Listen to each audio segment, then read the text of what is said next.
Welcome back as we continue on with our introduction to evolution. Last time I was talking about Darwin and the observations that he had made in his travels around the world that helped him build a model, a theory of evolution. Darwin was struck by the diversity of life, but also realized that there's a unity that ties different groups of organisms together. And you're seeing that here. This is some representative examples of birds, aves. We have lovebirds, we have hummingbirds, we have owls, we have flightless birds like ostriches, we have toucans, we have penguins, we have eagles. All of these are very, very different looking and they have different behaviors, but there are structures that tie them all together. They all have hollow bones. That helps them fly. Some of them have lost the ability to fly, but they retain those hollow bones. They have fused ankle bones. They have a large sternum or breastbone for the attachment of flight muscles. They have feathers, of course. These characteristics, Darwin thought, were shared among the group because all of these organisms could be traced back to a common ancestor. The common ancestor had all of those traits, and that common ancestor gave rise to new species, those species gave rise to new species, etc. And those defining characteristics that define this group remained, but they were modified and changed. And we got this incredible diversity as a result. Shared characteristics, the unity that we see within a group of organisms, is what allows us to define groups and categories of living things. We can all agree on what a bird is, we can agree on what a mammal is, etc., because of the shared characteristics. The diversity that we see within groups is the result of evolution. Remember that Darwin proposed a very simple and elegant mechanism for evolution, and that's natural selection. That was perhaps his greatest contribution to how we think about life. When Darwin talked about evolution, he didn't generally use that word. He spoke about descent with modification, meaning that as organisms exist over time, they change, they become modified, and that is what's responsible for the amazing diversity of life that we see. Before we move beyond the history of evolutionary thought, I'd like to mention just two more characters. The first one is someone I have the utmost respect for. This is Sir Richard Owen, seen at different stages of his life. On the left, you can see that he is holding some very long leg bones. These are the bones of a moa, which was an extinct large flightless bird. Sir Richard Owen was an anatomist. He studied the anatomy of animals, specializing in the anatomy of vertebrates, animals with a backbone. There's some interesting stories about him. He did a lot of work at home. There's a story about him dissecting an elephant in his living room, which his wife was not too crazy about because of the smell. So his response was to take up cigar smoking. But anyway, it's kind of not the point here. Sir Richard Owen was deeply religious. He was a Christian and he was a creationist. He did these very meticulous dissections of different animals, and he, just like Darwin, noted that there was diversity, but also unity tying groups of animals together. Now, his explanation for this unity, as you might imagine, was quite different than Darwin's. Owen believed that there was a blueprint for each group of life, God's blueprint. So God had a blueprint for vertebrates, for instance, and that's what you're seeing in this classic Owen drawing here. Vertebrates share the same pattern of bones. If we look at the development of a vertebra, there are several parts that are the same pattern in all the different groups of vertebrates, and those different parts fuse together to form the vertebrae. Underneath this drawing, you're seeing the ideal typical vertebra. So this is one of the bones of your back, and it's made up of these different parts, the neural spine, the centrum, etc. And they all fuse together as you develop as an embryo. And to the right at the bottom there, you're seeing a mature adult vertebra from a mammal like ourselves. So he saw that all vertebrates had these same parts. They had ribs that had similar patterns. They had a sternum, a breastbone, that developed from individual pieces and fused together. But it didn't matter if you were talking about a fish or a giraffe. That basic pattern was the same. It had just been tweaked in different ways. So once again, he thought that God had this pattern that he used for vertebrates, and then he tweaked that in different ways to give us the diversity that we see.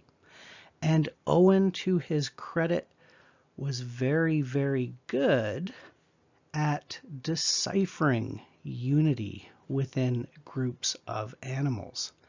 And he gave us what he called archetypes. So every different group of animal had an archetype, and that archetype kind of summed up the basic structure of that group of animals. Now you can imagine how the evolutionists saw this. They were like, "Thank you, Owen. You've just described the ancestral organism that gave rise to that group." And Owen never ceased finding these archetypes for different groups of animals that explained, once again, the general characteristics that make up that group. As evolution gained popularity, once again, people looked at these archetypes as very nice representations of the ancestral form for that group. So in this example here, we have front limbs, forelimbs, for 4 different mammals. We have the human, the cat, the whale, and the bat. So looking at the human and comparing it to any of the other individuals that we see here, we see the same bones. So at the top we have a humerus, then in the forearm we have an ulna and radius, and then shown in yellow here we have the carpals, which are the wrist bones, and then we have the bones that make up the digits, the phalanges. And you can see in all 4 we have the same bones, and they're arranged in the same pattern, the same order. Now those bones look quite different in these different individuals. So with the human, we have a rather generalized structure. We have a hand that is adapted to grab stuff. If we look at the cat, same basic structure, but you can see that the cat, of course, is a quadruped. It's walking on the ground, and it's walking up on its toes. The whale is quite a bit different. The humerus, the ulna, the radius, they're quite short. We have very, very long phalanges. We have very long fingers. So we're talking about the phalanges themselves and the metacarpals that would make up the hand in humans. But again, they're very, very long. There's lots more of them so that we can support this long flipper. And then the bat is really quite cool. We've got long, slender bones. We've got all the same bones we see in the human, but note that the hand is stretched out and it supports the membrane of the wing. Now, Owen, when he looked at this, he would say, God had a plan, God had a blueprint, and that consisted of the pattern of bones that we see. And then God just tweaked the bones in different ways to make the diversity that we see. An evolutionist would look at this and say that we see the same pattern of bones due to shared ancestry. And if we compare, let's say, the carpals in the bat, those are the wrist bones, and we compare them to the carpals in the whale and the cat and the human and so on, they are homologous. Something that's homologous, if we're looking at two different organisms, is a structure that is shared because of common ancestry. So we have this shared pattern of bones, not because of an archetype, but because there was an ancient ancestor that had this pattern of bones, and as that gave rise to new species and those species split off, etc., the pattern remained the same, but the bones themselves became modified. And one final person to introduce you to, Stephen Jay Gould. He's written a lot of popular science books. He's not with us anymore, unfortunately, but if you are interested in this stuff, he does have a number of books that you might find a good read. He was also on The Simpsons. What he started thinking about was the rate of evolution. So up to this point in our story here, everyone was thinking that evolution occurred quite gradually, and it took a long period of time. Stephen Jay Gould and several other researchers as well, Niles Eldredge and a few others, anyway, they had the idea that perhaps evolution can occur very quickly. And they suggested something known as punctuated equilibrium. On the left here, you're seeing the gradualism model. And this is the sort of model that Darwin would have followed. We have time on the y-axis, so time is increasing up towards the top of the diagram. At the bottom, we have our ancestral species, and it's diverging into two new species. So imagine that we have a subpopulation of this species that finds itself in a new environment, and maybe it's to its advantage to change color to better camouflage itself. So what would happen is natural selection would select for the individuals that are best camouflaged, and that trait would become more common generation after generation. Now on the right, we're seeing a situation where this change occurs much more quickly. So imagine the same scenario, but it's more of a do or die situation. We have subpopulations that branch off from our ancestral population. They find themselves in a new environment and they really stand out. So there's going to be very, very strong natural selective forces that weed out the ones that don't match. And this idea suggests that new species can appear very, very quickly. Now it's actually probably a combination of the two. Most evolutionists would agree that there is some gradualism going on, but then there's also probably this rapid development of new species as well. This rapid development of new species was referred to as punctuated equilibrium by Stephen Jay Gould and others that liked this idea. Punctuated equilibrium refers to the fact that most of the time things aren't changing very much. That's the equilibrium, and then that's punctuated by a sudden change. But again, probably both of these processes are occurring together. Alrighty, let's switch gears. Let's stop talking about the evolution of evolution and start talking about some common misconceptions that people have about the theory of evolution.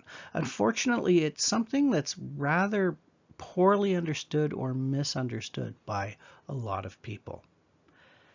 This diagram is a take on a classic diagram that shows the evolution of humans, and that diagram itself creates some misunderstandings. This suggests that evolution is a linear process. One thing changes into a new thing and replaces the first thing for some reason, and we have this linear progression. But that's not the case. People kind of like this sort of imagery because it harkens back to that great chain of being where things get better. They progress, they get better, and things don't always get better. But also, evolution is not a linear process. Species branch off. They don't become something new and replace the old. So I've been teaching evolution for quite a while, and I like to kind of lurk in message boards and things like that online to see what people are saying about evolution. And what I've done is I've taken a lot of misconceptions and myths that I've seen, and I'd like to address a few of them right now. We'll address a lot of them later on in the course. But one of the misconceptions you see is that Darwinian fitness is a measure of an organism's ability to survive. And that's not entirely correct. So remember, there's two parts to Darwinian fitness. You don't have to just survive. You also have to pass those genes that helped you survive on to the next generation. So Darwinian fitness refers to an organism's success at passing alleles, those are forms of genes, we'll talk about that in our next topic, on to the next generation. And if you're successful at doing this, if you leave behind lots of offspring, you will change the frequency of those alleles in the next generation. This is something known as microevolution. A second misconception is that evolution always results in structures and organisms that are more complex. Evolution never goes backwards. Now that's not true, and we've already seen examples of this. Complexity is not always better. It depends on what you need to do, what an organism needs to do, what its niche or role is in an ecosystem, for instance. So quite often, things can become simpler because of natural selection. We already saw this example. Blind cave fish. So these are fish that evolved from fish that had eyes and pigments and would have lived in surface streams and ponds and so on, but they found themselves in caves deep underground. And having the eyes and having the pigment wasn't helpful. There was absolutely no need for it, and in fact it was wasteful. You had to build those pigments, you had to build those eyes. It was a waste of resources. Plus eyes, if you're bumping around in the dark, are just things that are going to perhaps become damaged or infected. They're going to become a liability. So this is one example where an organism through natural selection has become simpler. Another example that we talked about in the first part of this topic, blind mole rats. There's no point in having eyes if you are spending your life underground. So complex organs, like an eye, are expensive to maintain. By expensive, I mean they need a lot of blood flow, they need a lot of nourishment, and so on. Eyes are prone to damage and infection, just as we saw in the cave fish. In the cave fish, in the naked mole rat, eyes do begin to develop in the embryo, but then they abort and they kind of wither away. So the fact that the eyes do start to develop in the embryo is more evidence that their ancestors had these structures and they were lost over time. The best example of the evolution of simplicity is seen in parasites. Imagine that you are a parasitic worm and you are living inside a host. That host is doing pretty much everything for you. It's giving you a nice safe home, it's keeping you warm. You don't have to worry about hunting for food. You don't have to worry about getting away from predators. You're actually swimming in pre-digested food. If you're in the intestine, you can just soak that up. So there's lots of organ systems and structures that you don't need anymore. Parasitic worms evolved from free-living worms that had to do everything for themselves. But the ones that became parasitic were able to simplify, and natural selection selected for simplification. Simpler is easier. You can reproduce quicker. You can do a lot of things more quickly if you are simpler. So what you're seeing here is a tapeworm. On the left, we have a whole tapeworm. Those pieces that are breaking off, those are segments of the worm, and they fill up with eggs. The entire worm is dedicated mostly to reproduction, and it will make millions of eggs. Those segments are shed in the feces, and hopefully, well, for the worm, the eggs will find their way to another host. At the other end of the worm, that pointy end, that's where the head used to be on the ancestor.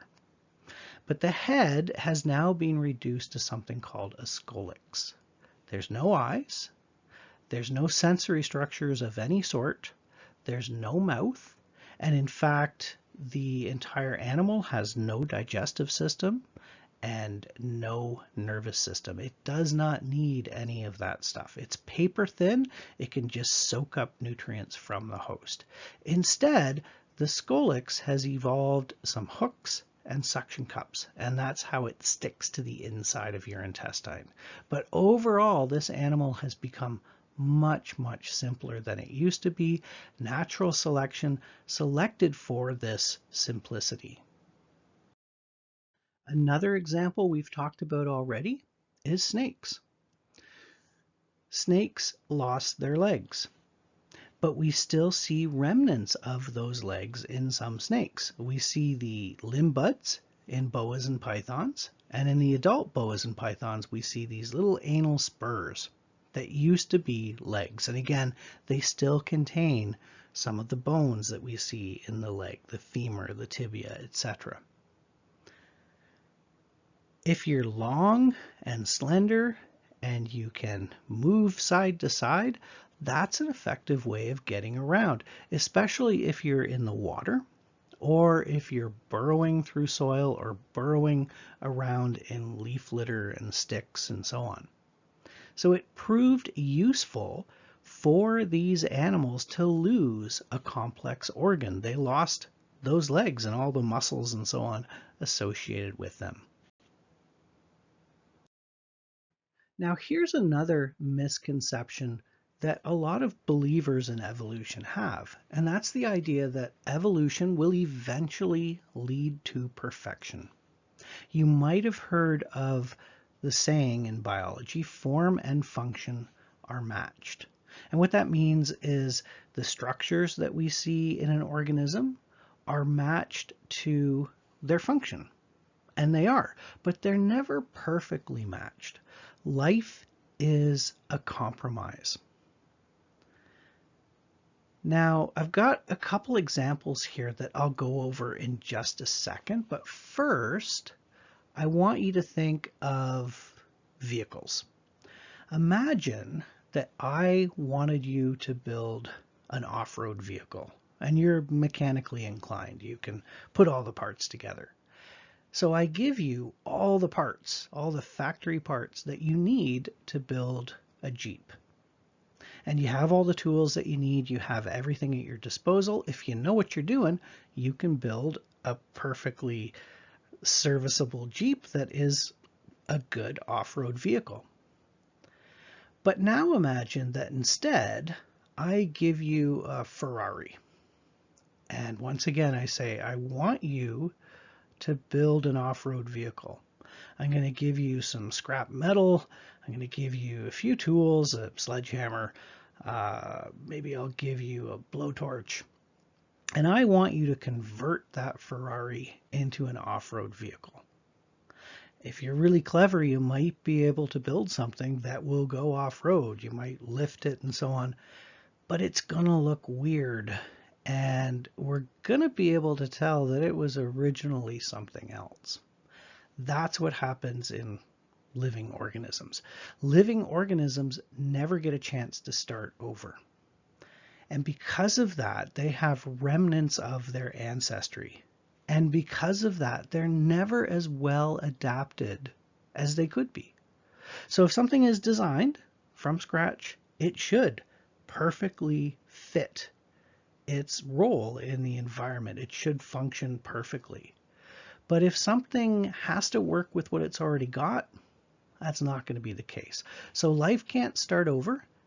If an organism finds itself in a new environment, finds itself doing something new, it can't recreate everything from scratch. It has to use what it already has and modify it. And that leads to a lot of imperfections and redundancies and so on. So most organisms have a lot more DNA than they need. In humans, we have 96% of our DNA coding for, well, maybe nothing. It's referred to as junk DNA. There might be some purpose to some of those sequences, but most of them are leftover bits and pieces, so-called silent genes, bits of DNA that were useful before, but we don't use anymore. Some of them are bits and pieces of viruses. There's all sorts of junk in there. And when it comes to biochemical pathways, pathways can be very inefficient, surprisingly so. And that's the example I have here, by the way, which I'll talk about very briefly. In plants, there's something called photorespiration. So you know that plants are capable of photosynthesis. What they do, which is really quite remarkable, is they take carbon dioxide out of the air. So if you go and look at a great big Douglas fir tree or oak tree or whatever, the mass of that tree didn't come from the ground, and it didn't come from water. It came from carbon dioxide that was taken out of the air and used to build sugar and then used to build cellulose and build other things. The enzyme that rips that carbon dioxide out of the air and attaches it to organic molecules to build stuff is known as rubisco. And that's what you're seeing in the diagram there. Rubisco, I would argue, is the most important enzyme on the planet. So that's what it usually does. It takes carbon dioxide out of the air and it uses it to build stuff that can be used to build the actual plant. But rubisco is actually pretty inefficient. If there's oxygen around, it can grab onto that, and the same enzyme, if it grabs onto oxygen instead of carbon dioxide, will use the oxygen to break down sugars and other things and break down the components of the cell, which is, not necessarily what you want to do. So how on earth could this have evolved? Well, the very first photosynthetic organisms appeared on the Earth about 3.8 billion years ago, give or take a few 100 million years. And at that time, the Earth's atmosphere had no oxygen. The oxygen that's in the atmosphere right now came from photosynthesis. So it didn't matter.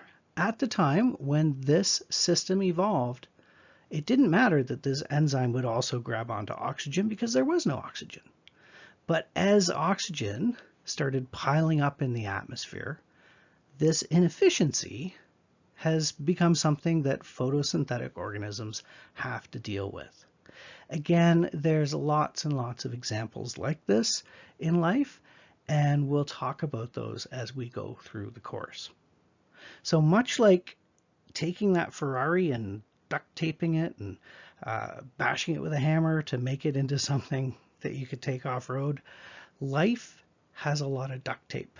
There are a lot of duct tape solutions that we see in organisms. And those duct tape solutions are what we use to help us trace ancestry. Let's continue by looking at some questions that doubters of evolution might ask.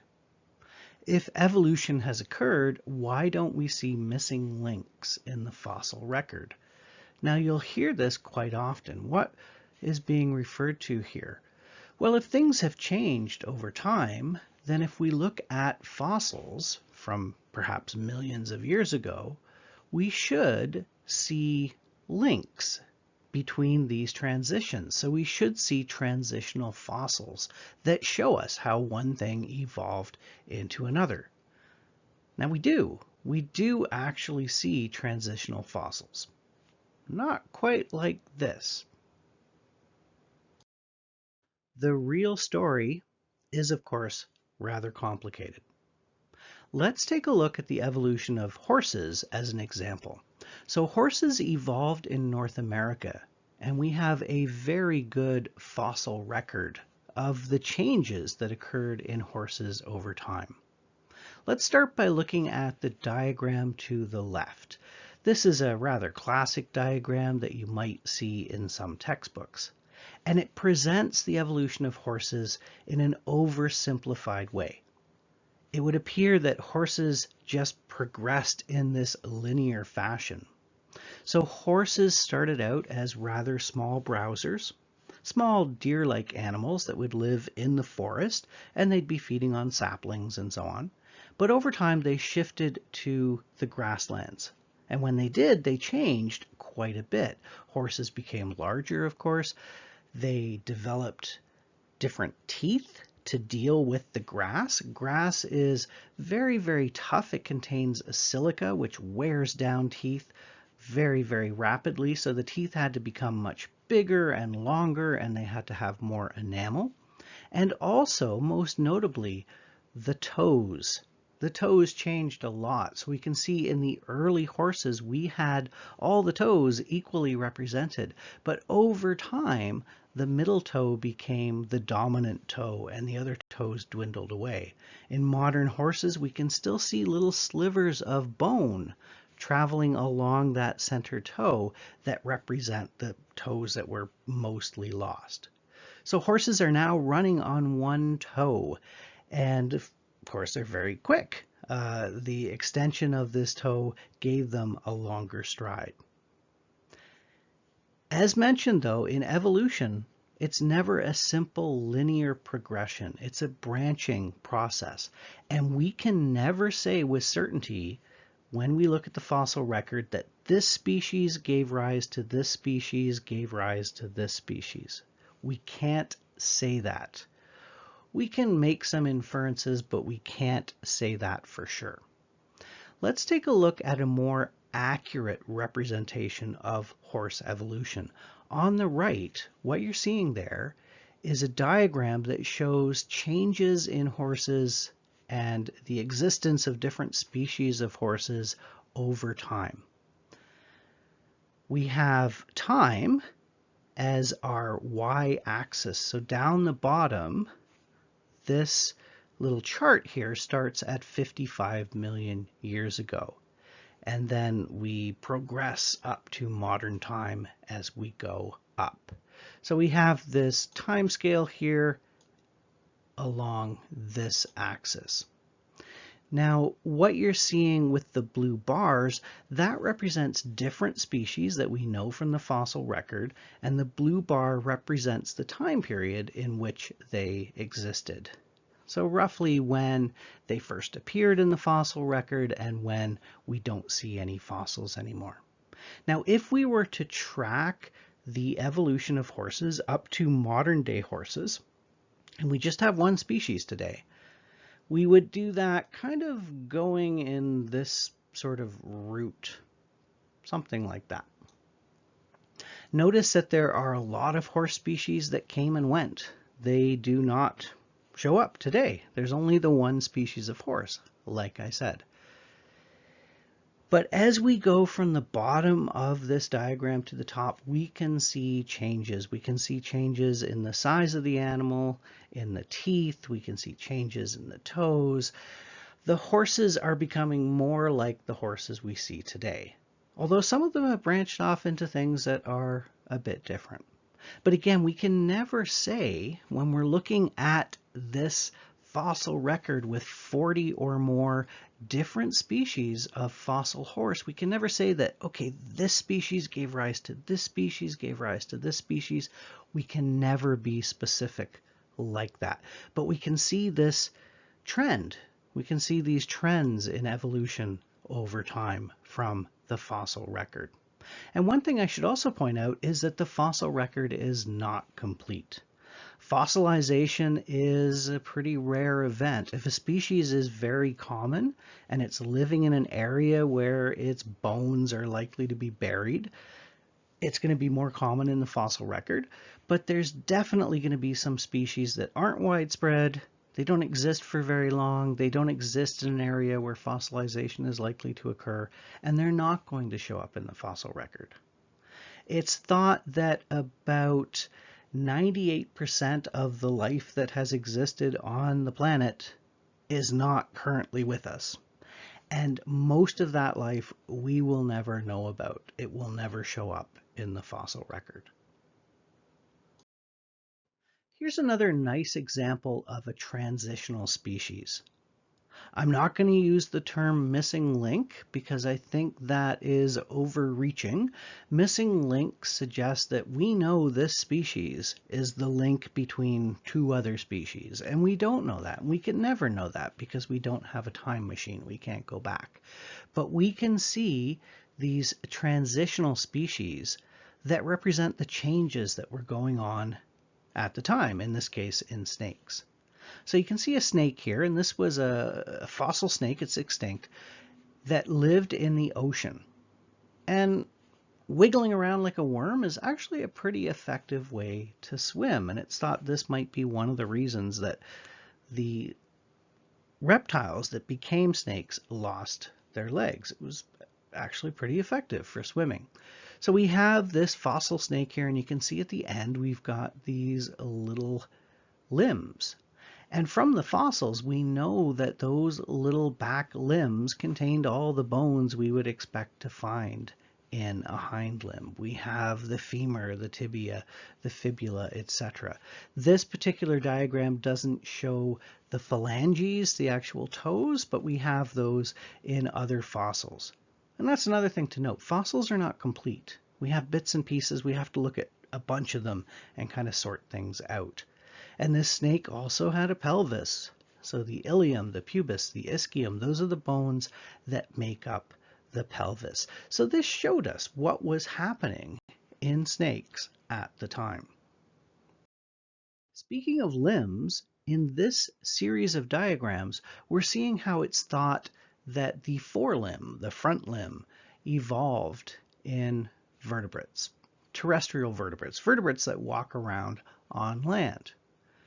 Fish evolved into amphibians. Of course, we still have fish. The amphibians didn't replace them, but amphibians are an offshoot of fish. Amphibians gave rise to reptiles. Reptiles gave rise to mammals and also birds, as we'll talk about later. On the left, we can see the bone pattern of ancient fish fins, the front fins, the pectoral fins. And we have fish that exist today that have this same pattern. And then moving towards the right, we see how those same bones were changed, they were modified to give us the pattern of bones that we see in modern limbs. Down the bottom part of this diagram, you're seeing that direct comparison. The blue bone became the humerus, the yellow bones became the ulna and radius, and the red bones became the phalanges and metacarpals. The green bones there are the carpals, those are the wrist bones. Don't worry too much about all that terminology, but just notice that we have these homologous structures. It's interesting that the very first tetrapods, the first amphibians that walked on land, actually had more digits than we did, and those digits became reduced. And now in all terrestrial vertebrates, the base number of toes or fingers is 5. One final example, this time looking at whales. Now there's lots of evidence from the fossil record and also from modern day DNA analysis, comparing the DNA of whales to other living mammals, that suggests whales came from terrestrial mammals. So we had mammals that were living on land they took to the sea, and when they took to the sea, their front limbs slowly transitioned into flippers, their hind limbs transitioned into flippers and then were lost. So modern whales don't have hind limbs. They do, very interestingly, have two fairly large bones embedded in the muscle back there that represent the remnants of the pelvis, but they don't have any limbs. There are lots of fossil whales that do show these hind limbs. And again, through time in the fossil record, we see a progression where those limbs become reduced and eventually lost. Another thing I think is really interesting that hopefully we'll have a chance to talk about at some point is the fact that modern day whales that don't have hind limbs, they will occasionally give birth to these kind of mutants that do have more of a hind limb. They have more than those two tiny bones. They actually have other bones that we would expect to see in those limbs. This is known as an atavism, a throwback. Again, don't worry about that terminology just yet, but it's a case where in modern whales, genes that have been silent for a long time and haven't been used have been accidentally turned back on. Let's move on to another very common question related to human evolution. If humans evolved from chimpanzees, why do chimpanzees still exist? There's two problems with this question. First of all, humans didn't evolve from chimpanzees, but also, even if they had, why would that mean that chimpanzees had to disappear?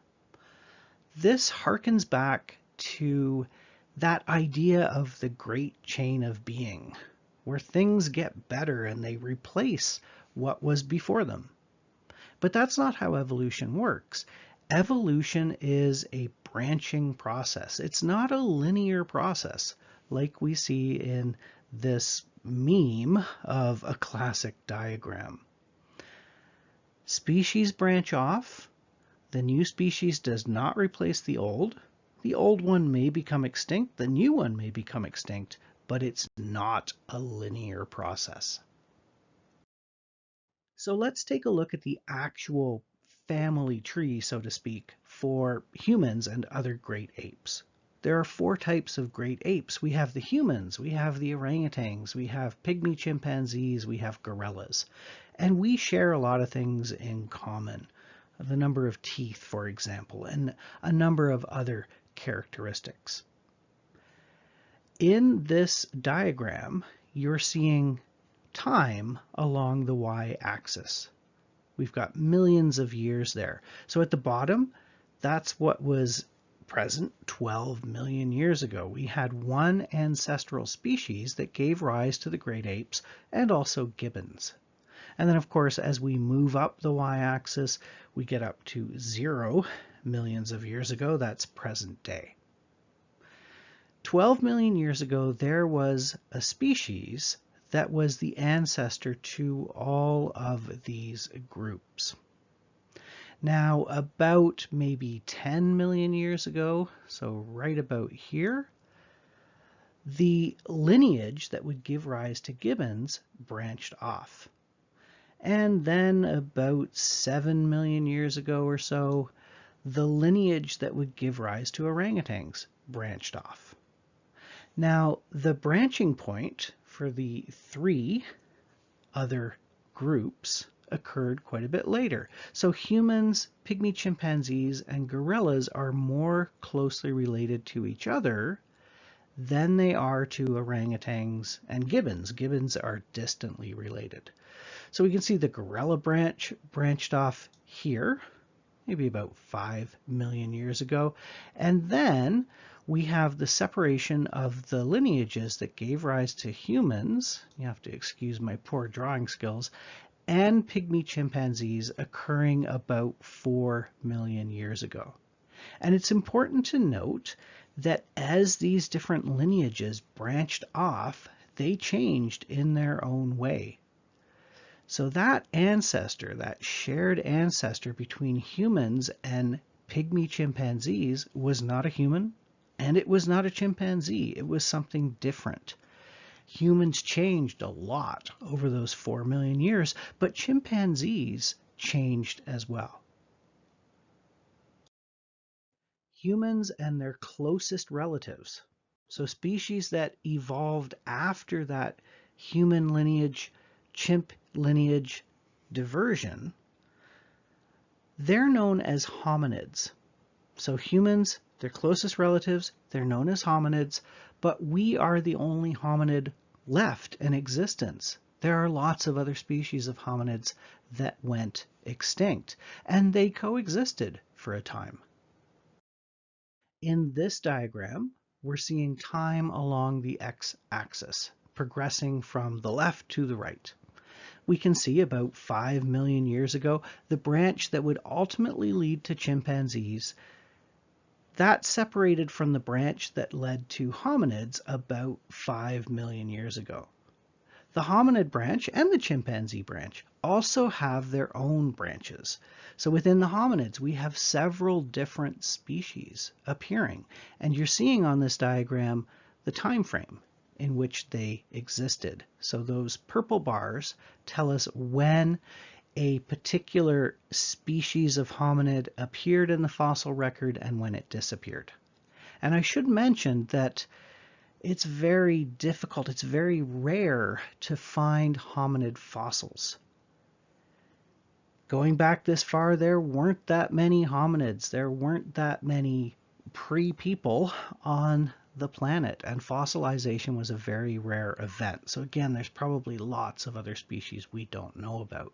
But these species overlapped and they coexisted. So for instance, we have a group known as the Australopithecines. That's what the A stands for. And they coexisted with each other. Some were successful and some weren't. Some lasted a long time, some lasted a short time. And then later on, we had our current genus evolve. That's Homo. So that's what the H stands for. And you can see, for instance, Homo erectus had a very long period of existence and it overlapped with some other species, like, for instance, the Neanderthals. That also overlapped with Homo sapiens. Homo sapiens were late arrivals, and it's thought that Homo sapiens were so good at competing with these guys that we actually might have driven them to extinction. But currently today, we only have, of course, Homo sapiens.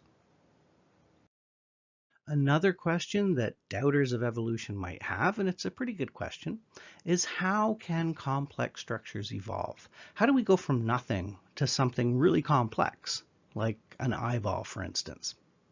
Well, first of all, we don't go from nothing to something complex. There's a whole series of intermediate stages. But if that's the case, what is the benefit of those intermediate stages? What is the benefit of having a partially formed eye? Because remember, in order for evolution to work, natural selection has to select for stuff that's beneficial. Likewise, what's the benefit in having half a wing? And what I mean by that is a wing is a pretty complex structure. It consists of flight feathers that allow an animal to fly. But what if you just have an arm that's kind of fuzzy? Because presumably that would be the intermediate. What's the benefit of that? This is something that Darwin talked about quite a bit, and he devotes an entire chapter of the origin of species to the evolution of the eye, and we'll talk about that in just a moment. There's a concept in biology known as pre-adaptation or exaptation. Now, I prefer exaptation. I've put pre-adaptation in quotes because that term comes with a bit of baggage. Basically, it suggests that perhaps changes are preordained or they're the result of fate, when really, of course, we're just looking back on the past with 20/20 hindsight. But this is an idea that we can have a structure that evolves to serve one function. When it does that well, it's selected for. But then after time, it becomes well suited for another function, and it's selected for that new function.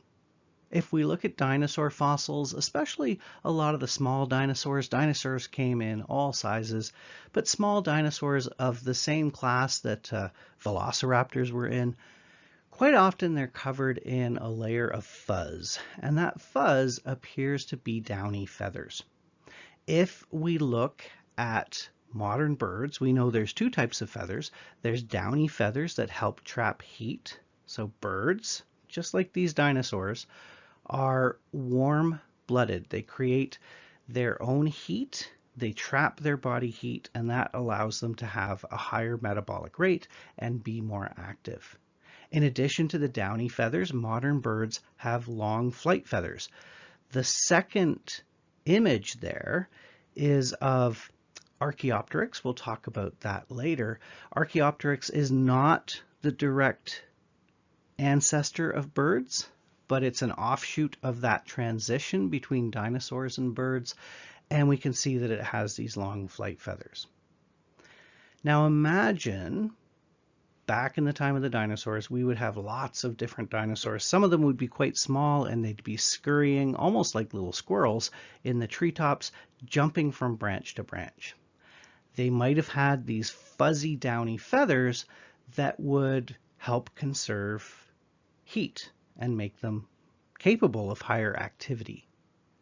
Some of those feathers may have become a little bit longer. Now imagine one of these early dinosaurs jumping from branch to branch. It's got this fuzz. Maybe it's got a few more kind of little nubby feathers. So those flight feathers aren't just useful for flight, but they trap a little bit more heat as well, and they provide kind of a protective layer. That might allow this animal to glide very poorly from branch to branch, and maybe it can reach a branch that it couldn't before.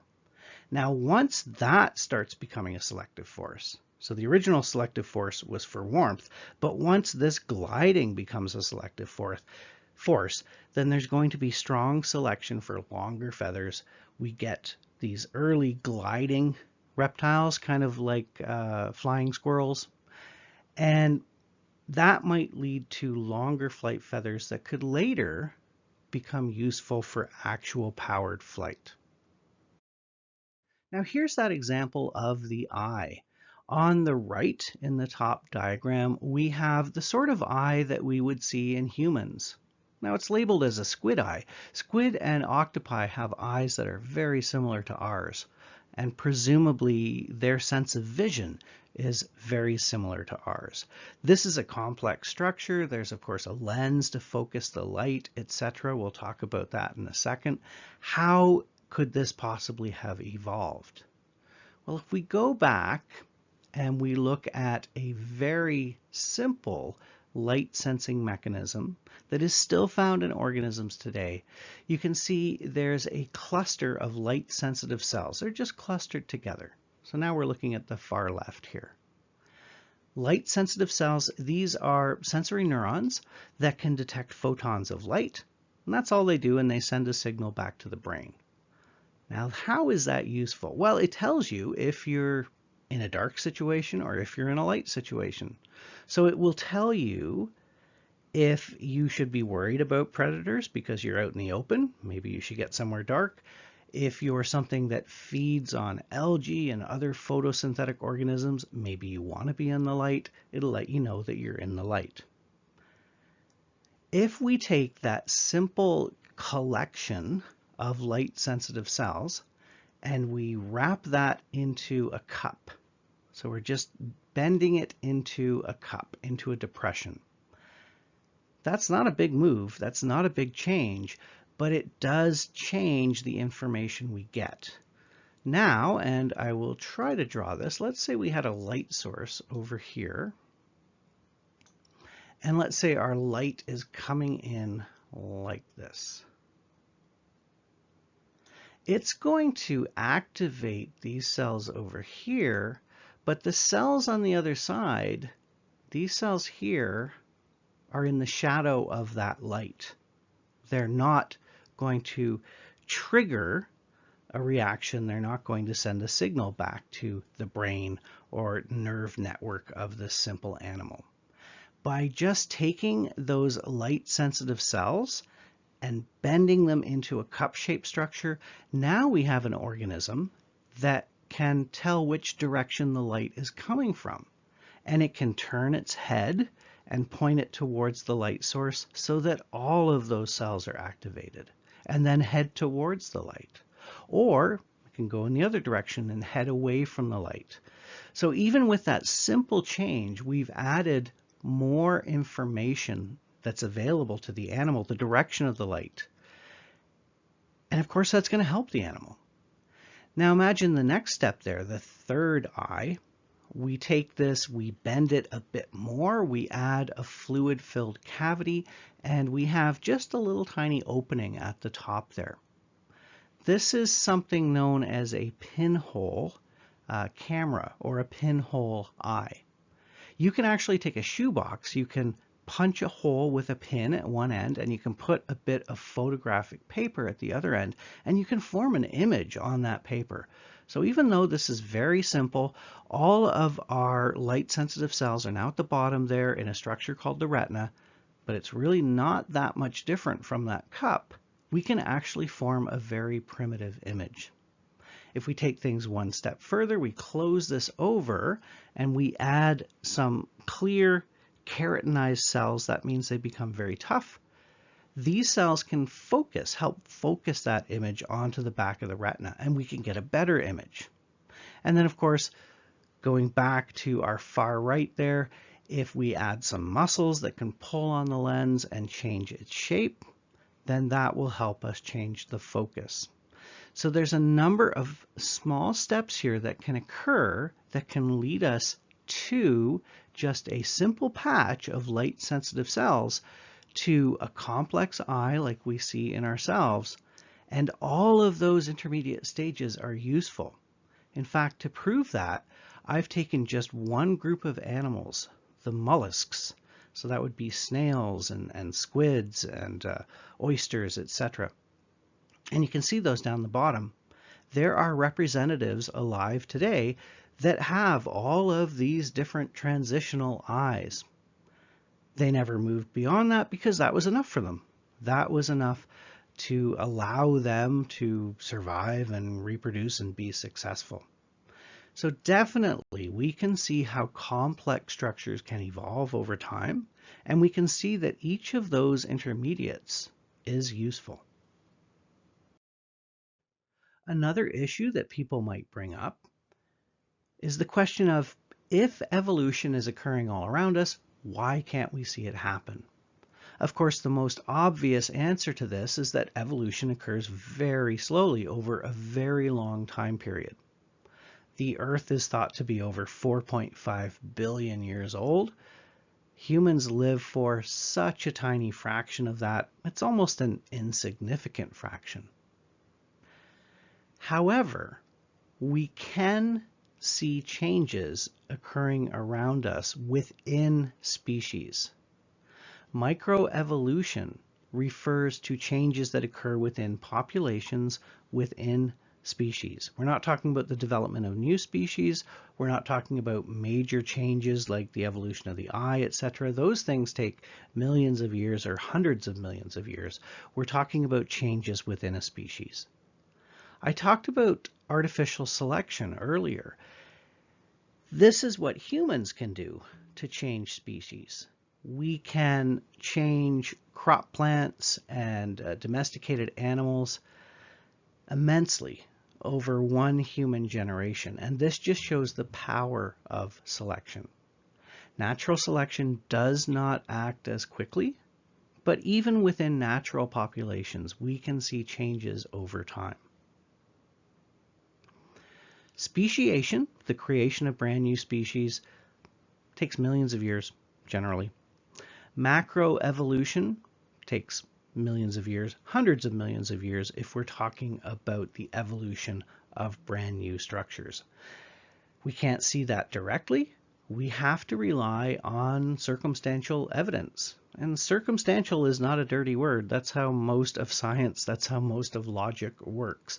Quite often we cannot physically observe things ourselves, and we have to rely on logical evidence to make some assessments of what's going on. We can look at the fossil record. We can also look at living creatures, creatures that are around today, and compare structures, compare DNA sequences, etc. Artificial selection is, again, a really good example of how fast things can change if we have a very, very strong selective force. Macroevolution refers to the development of new species and changes within groups, major changes. We talked about that when we talked about the evolution of the horse. We don't have a time machine. We can't go back 55 million years ago and watch this unfold. There's just no way to do that. But we do have a very good fossil record that supports these changes over time. Microevolution, like I said, is something that we can watch ourselves. It's something that we can influence ourselves as well. In this example here, what you're seeing is a population of insects that are living in a crop field. Now let's imagine we have a few million of these beetles living in a crop field and they're eating the crop. So of course, we want to get rid of them and we spray them with a pesticide. Most of those insects are going to be killed, but just due to natural variation within the population, we're going to have a very small number of individuals that have a gene that's slightly different, and that gene codes for an enzyme. And that enzyme in this case is able to break down that nasty substance that we're spraying on them. So this is an enzyme that might normally be used for something else, but these individuals have a slightly different form of that enzyme that can also break down this toxin that we're spraying. What we would expect to happen is all of the ones that are not capable of making this enzyme are going to die. And we are going to unwittingly select for the individuals that can break down the toxin. And they're going to survive, and they're going to give rise to the next generation. And now, in just a very short period of time, maybe even just a year, we have a field of insects that are all resistant to this pesticide. And then we have to increase the pesticide, or we have to modify it in some way. This is microevolution. You're probably also familiar with the idea that bacteria have developed resistance to the antibiotics that we have created to treat them. It's the exact same idea. So microevolution is something we observe all the time. It's something we manipulate, either unwittingly or on purpose. It's something we observe in natural populations as well. Another question, and it's a really good question, and I'm not going to be able to do it justice right now, so we will come back to it. But how is it possible for mutations to increase the amount or diversity of genetic material available? How can evolution result in increased complexity? That sounds kind of similar to the last question, but now we're talking about information. DNA is found in all the nuclei in the cells of your body, and it contains the blueprints for making cells and for making you. That information can mutate. So what I'm talking about here is a change to the DNA. So typically what happens is the DNA gets broken or damaged just randomly, and your body changes it, tries to fix it, but fixes it incorrectly. And then that change is going to be passed on to your offspring. This is where new forms of genes come from. A gene is something that codes for a protein. An enzyme, for instance. Enzymes are proteins. The proteins in your body, especially the enzymes, they do all the work.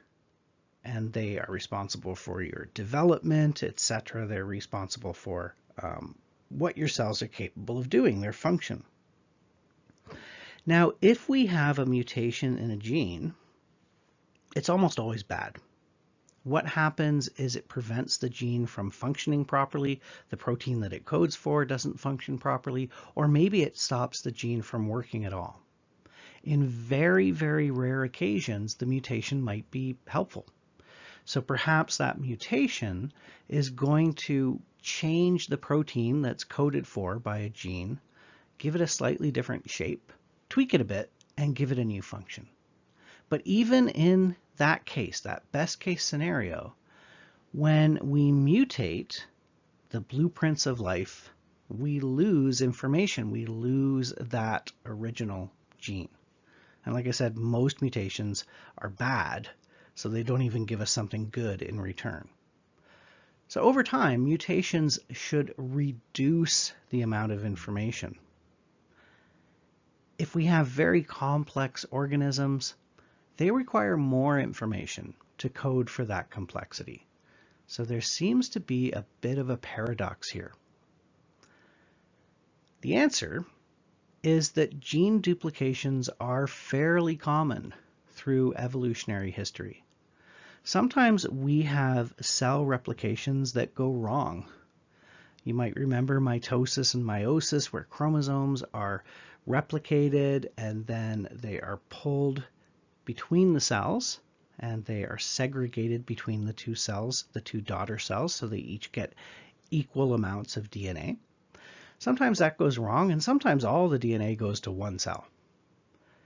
And if this occurs in cells that are producing gametes, and it occurs in two individuals that are mating, it's possible we might end up with offspring that have twice the amount of DNA that they should. They have extra copies of DNA. Again, this is not something that is usually preserved. It's not something that is usually passed on and becomes common in a population, but it can occasionally. And it's thought, for instance, in vertebrates like ourselves, we have at least 4 times as much DNA as our invertebrate ancestors. So we have multiple copies of the same genes that they have. Now, once you have multiple copies of genes, let's say we've got 4 copies of a gene, 3 of them can mutate, and it doesn't matter because we've still got 1 good copy. And those mutations might build up on each other and eventually lead to something new. So we can take genes, they can be copied, and then those extra additional redundant copies can change over time into something else. And that's how we get new information over time. But like I mentioned, we'll come back to that. I know that's a fairly complex idea. Finally, I just want to point out that selection is always a trade-off. Evolution is unpredictable. If we went back 400 million years and rolled the dice again and started things over, we'd end up with something probably very, very different. Luck, good and bad, can play a role. And I'm going to give you one example here just to show you how selection can lead to some unexpected things.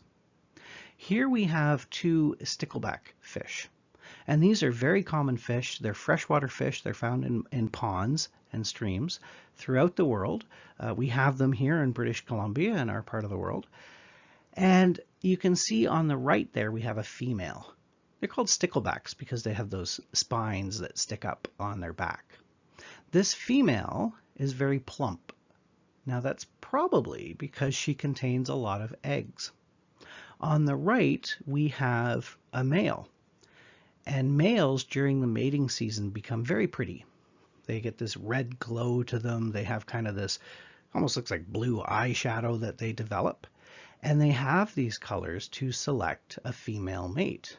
So this is an example of sexual selection. The females are looking for males that are brightly colored.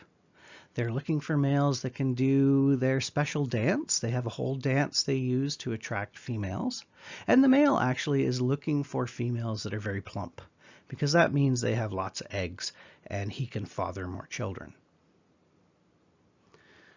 So we have sexual selection for red body color in males, and the males will fight if they see another fish that is red and blue like this. They will attack it. In fact, you can raise stickleback fish in an aquarium, and if you put a mirror in the males will go crazy. They will see their reflection and they will attack it. So the males will try to defend a territory. And in the middle of this territory, they will dig out a little pit in the sand at the bottom of the pond.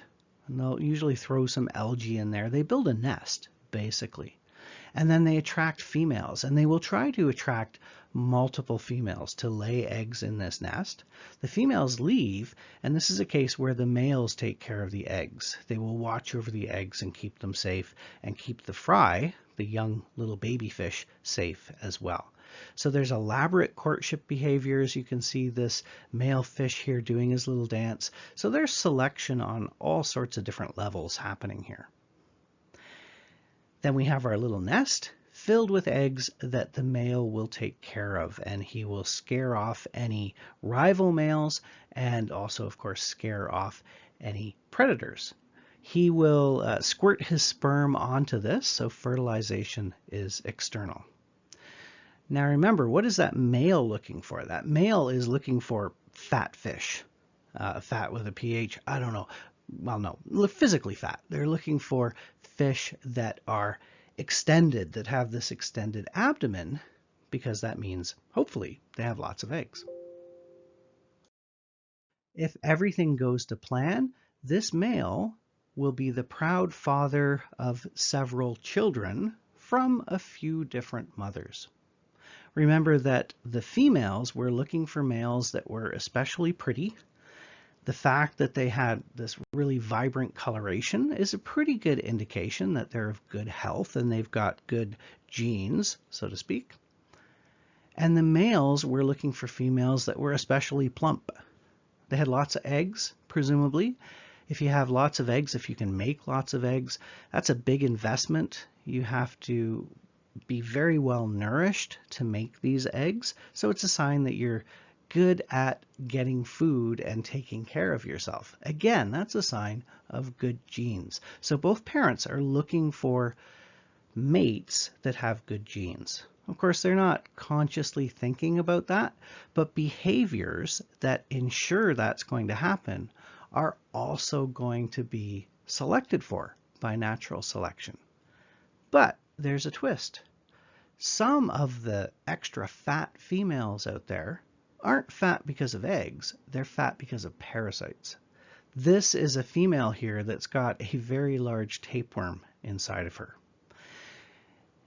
The individuals that are most susceptible to parasites are also probably the least healthy individuals. So a male will go out of its way to court this parasite-infected individual, and will actually ignore much healthier individuals with more eggs. This fish probably doesn't have all that many eggs. You could see how we might have a pond where we get an outbreak of parasites, and over just a few generations, a very short period of time, just a few years, we might see a dramatic decrease in the genetic health of this population. So my point here is that we don't know how selection is going to go. Selection can lead a lot of organisms down a very harmful rabbit hole. We talked about the Irish elk before and how sexual selection for very, very large antlers probably helped lead to the demise of that species. Evolution is dirty and it's unpredictable.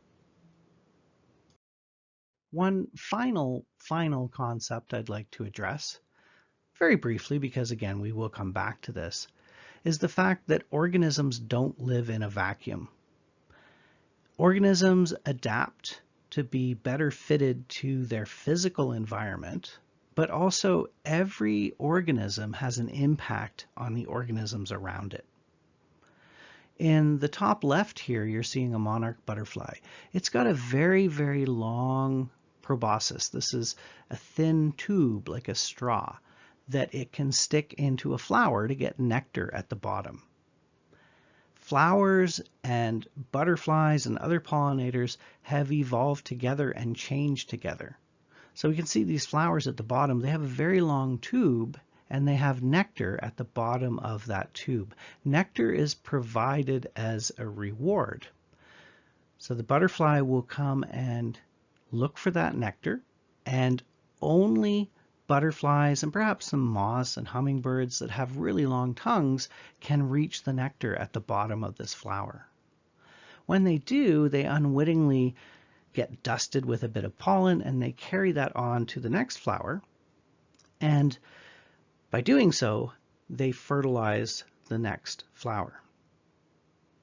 There's this very tight, very restricted relationship between these organisms. So quite often one species of flower is entirely dependent on one particular pollinator.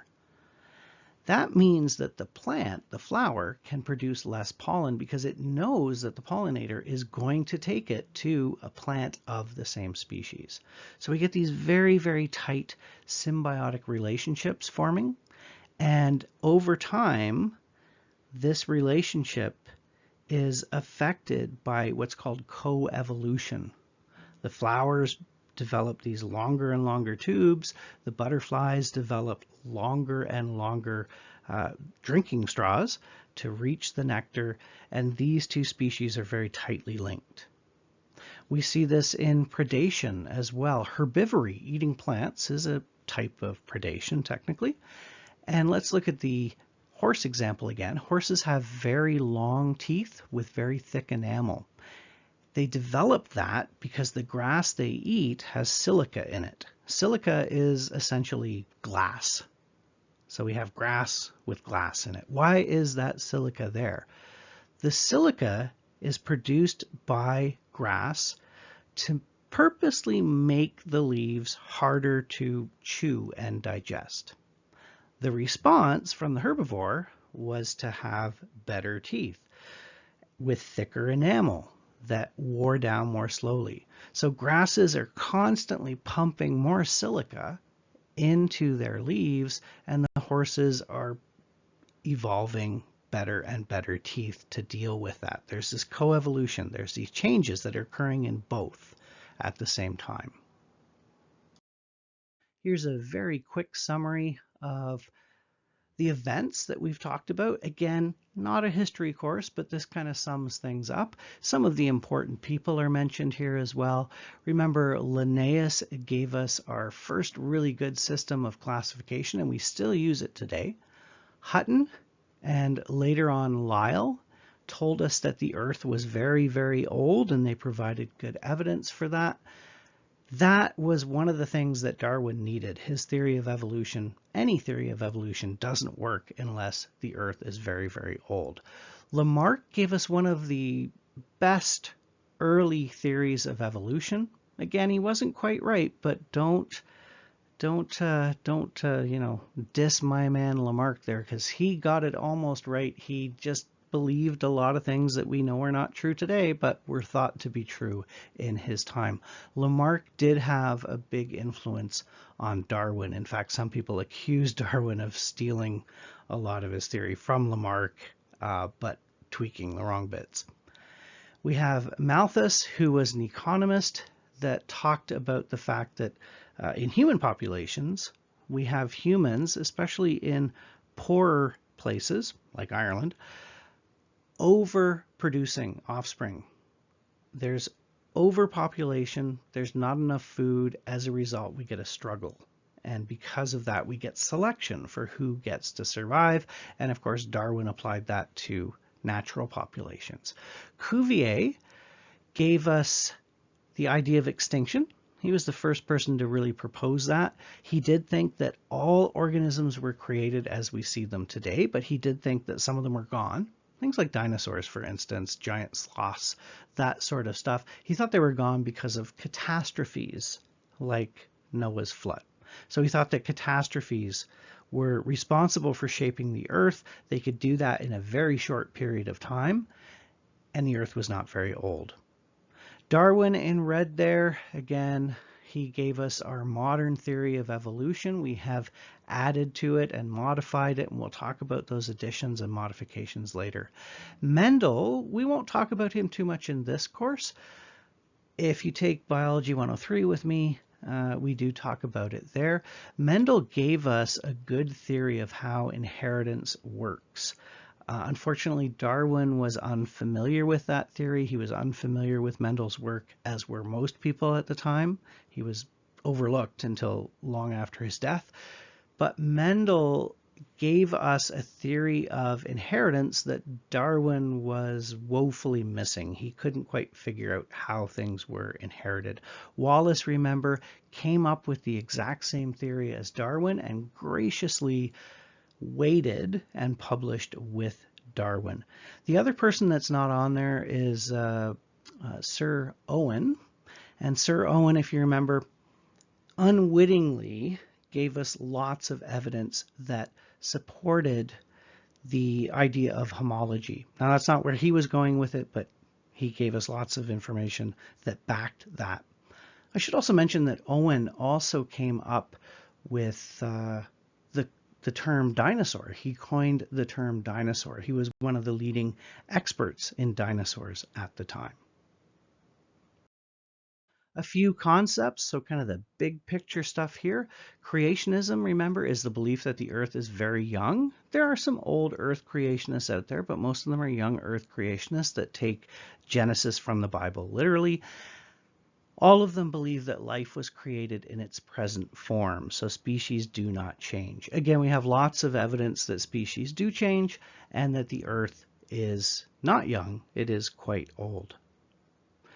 Darwinian evolution suggests that the Earth is very old and species change over time, and that's the result of natural selection and also sexual selection. Lamarckian evolution states that acquired characteristics are inherited, so traits that you acquire through your lifetime, by pumping iron, for instance, you can pass those on to your children. Again, we know that's not true today, and as I mentioned, Darwin was kind of uncertain about this as well. Although, fortunately, the version of the origin of species that biologists like to talk about, he got it right in that version. Sexual selection occurs when there is competition for mates. Usually sexual selection is driven by females, although males can play a role as well. And generally there's sexual dimorphism in these species. That means that the sexes look a bit different, or maybe they behave a bit differently. And females, most frequently, like I said, are the ones that are driving this. They're selecting for certain traits in the opposite sex. Those are the individuals that get to mate, so those traits are going to become more common in the next generation. Darwin did not come up with his ideas all by himself, but he put together a really comprehensive theory, and I would say that the biggest thing he did is he spent decades collecting evidence, which no one else had really done. So he provided tons of evidence. He was very nervous about his theory, and he wanted to make sure it was well supported. His 5 key insights that we talked about, you might want to go back and review that. That would be a good test question. Macroevolution can occur gradually. Macroevolution is major changes and also the development of new species, but there's probably also some periods of time where macroevolution has occurred very quickly. So for some species, we might have very, very sudden introductions of things that are brand new, and that might occur in very small populations. We'll talk about this when we talk about population genetics, but we might have a population of a species that becomes separated. It's exposed to brand new selective forces. It changes very quickly.